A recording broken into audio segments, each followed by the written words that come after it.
All right, we are here with Howie Weed. He was a very important individual as far as the early special effects and the prequel special effects as well. He played the Wampa in Empire Strikes Back, and so that's kind of a unique experience. Not many people get where you were both a special effects worker and then also a character in the movie. What was that like? Well, one kind of led to the other because I was working at the Industrial Light and Magic model shop. So the job of building the Wampa came to me as the supervisor for that costume.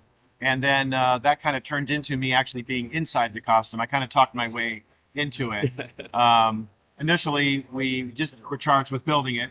So myself and a team were, sculpting the face and building the body and like getting the fur, finding it's the same original fur that they used in the original films too, which was ordered. And then eventually, I was able to corner one of the visual effects supervisors and ask, are we gonna actually hire an actor to be inside the suit, maybe from LA? Maybe we'll have to spend a lot of money bringing him up here whenever we need to do a suit fitting. And I said, what? Or maybe I could do it. And so they kind of went, yeah, we see what you're doing here, but we'll let you can do it. And I was like, yeah, awesome. That's awesome. So. And you have like the unique experience of not only seeing like the practical effects era, but then seeing that transition into like the CGI and the computer animated stuff. Like, what was that transition like? It was slow but inevitable, and it accelerated over time. But it kind of started for real with Jurassic Park, and I think that's when we all saw something we'd never seen before. I think audiences felt that way when they saw the film. So back in the model shop, we were building physical models. We could kind of see the future there. But the funny thing is, Jurassic Park kind of helped greenlight a lot of science fiction fantasy projects, and suddenly audiences were flocking to the theaters, and not everything could be done that way. So it actually brought a lot of life back into the model shop. We got a lot of projects. But, in the course of 10 or 15 years, computer graphics could handle everything from like big landscapes that go off into the distance to full, huge, large creature sequences and things like that. But initially it was really computer graphics were just an isolated, like here's a dinosaur, but the background is all, on the set or like a build, that kind of thing. So it was good for everybody, actually, for a long time. Well, thank you so much. I appreciate your time. And you just interviewed a few questions with us here. Awesome. Okay. Now we are with Michael Carter, who was Bib Fortuna in Return of the Jedi, one of the original trilogy actors. Has been in a lot of amazing and done incredible work. Just a few questions for you. Did you have any idea that Bib Fortuna was going to become such an iconic character? No. None of us did. None of us knew this would happen. It's quite astonishing. Yeah, it was. He definitely stood out in that whole movie too. Like,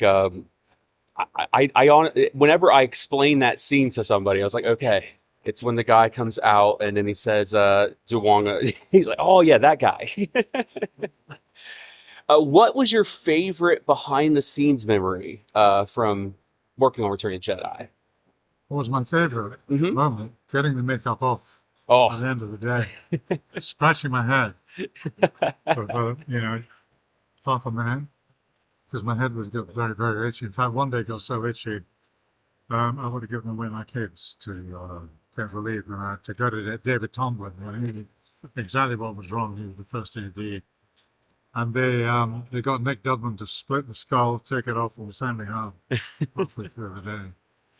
Yeah, I mean, that was old school prosthetics and stuff too. Like, how long did that take to, like, beginning to finish, get you fully in the makeup? Well, we started off, the first time was about 8.5 hours.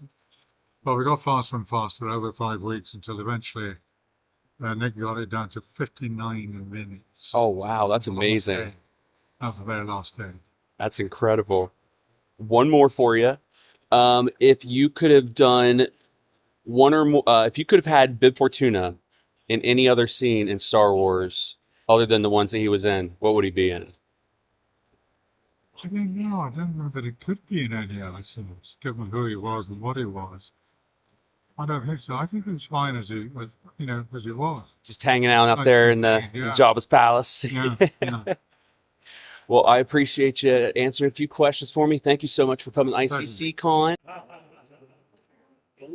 Here at ICCCon 2026, we got Simon Williamson, who played Max Rebo in Return of the Jedi. And first question, what was your reaction when you learned that you'd be bringing Max Rebo to life? Great, because I was doing a less interesting puppet called 6-6, who you can see over here. Him, who is not very eventful or versatile puppet. So I was rather glad when they no longer wanted him in the movie, and they wanted me to play this wonderful blue creature. So yeah, that was my reaction. Grateful. And then what was your favorite memory of working on Return of the Jedi?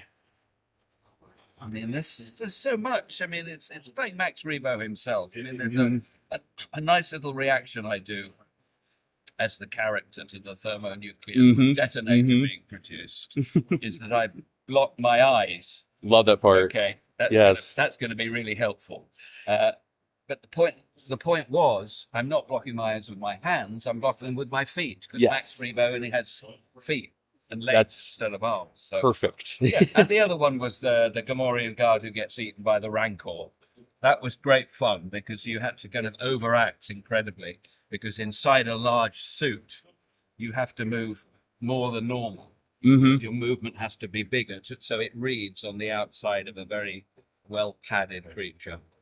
And then just one more question for you. Why do you think Max Rebo has just been such like a beloved fan character all these years? I mean, he's basically the rock star of Star Wars, so everybody loves him. Yeah, I think it's because he's bright blue in a very dark set. So he stands out physically. And also he's not a dramatic character, he's kind of funny. So it's, you've got the kind of mischief and the humor there. It's not sort of menacing. So yeah, I think that's why. It's just a cool kind of puppet. He's very cool. Blue elephant. You don't necessarily notice it's only got 2 limbs. But yeah. Yeah, he's definitely... And rock music is cool anyway. Absolutely. He's a musician, so... He's easily the most, like, in that whole room, the first character you always notice in that room is Max. Yeah. So, yes. And I appreciate you for doing some questions with me. And please, everybody, if you happen to see Simon Williamson at a con, please check him out. He's got some great stuff here. Get his auto. Yeah. Posters, photos, Funko Pops. Yep. I can sign 5 Funko Pops, by the way. Awesome. I signed a Funko Pop for Max Rebo, a Gamorrean guard.